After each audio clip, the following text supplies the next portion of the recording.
പാകിസ്ഥാന് ഇരുട്ടടിയായി പശ്ചിമേഷ്യൻ യുദ്ധവും ഇന്ധന പ്രതിസന്ധിയും. നിത്യച്ചെലവിനായി പോലും അന്താരാഷ്ട്ര ഏജൻസികളെ ആശ്രയിക്കുന്ന രാജ്യത്തിന്റെ നട്ടലൊടിക്കുന്ന വാർത്തകളാണ് ഇപ്പോൾ പുറത്തുവരുന്നത്. ഇറാൻ ഹോർമൂസ് കടലിടുക്ക് അടച്ചതോടെ പാകിസ്ഥാനിലേക്കുള്ള ഇന്ധന വിതരണം പൂർണ്ണമായും നിലച്ചു.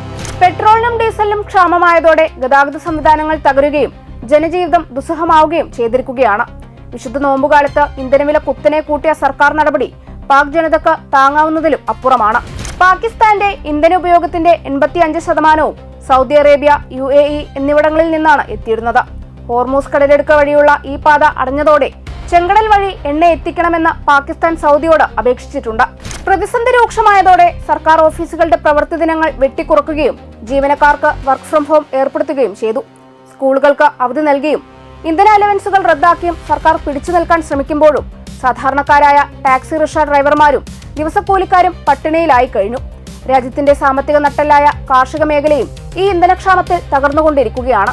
GDP-യുടെ 23% പങ്കുവഹിക്കുന്ന കൃഷിമേഖല സ്തംഭിച്ചത് വരാനിരിക്കുന്ന വലിയ ഭക്ഷ്യക്ഷാമത്തിന്റെ സൂചനയാണ്. ഇതിനിടെ IMF-ന്റെ കർശന നിർദ്ദേശപ്രകാരം പെട്രോളിന് ലിറ്ററിന് 55 രൂപ ഒറ്റയടിക്ക് വർദ്ധിപ്പിച്ചത് ജനങ്ങളെ സമാനതകളില്ലാത്ത ദുരിതത്തിലേക്ക് തള്ളിവിട്ടു. അന്താരാഷ്ട്ര വിപണിയിൽ എണ്ണവില വർദ്ധിച്ചതോടെ പാകിസ്ഥാന്റെ ഇറക്കുമതി ചെലവ് പ്രതിമാസം $600 ബില്യൺ എത്തുമെന്നാണ് കണക്കാക്കുന്നത്.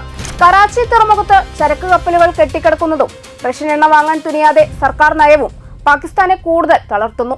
IMF-ൽ നിന്നുള്ള വായ്പകൾക്ക് മേൽ പാകിസ്ഥാൻ സർക്കാർ പൂർണ്ണമായും ബാധ്യസ്ഥരായതിനാൽ ജനദ്രോഹപരമായ തീരുമാനങ്ങൾ നടപ്പിലാക്കാൻ അവർ നിർബന്ധിതരാവുകയാണ്.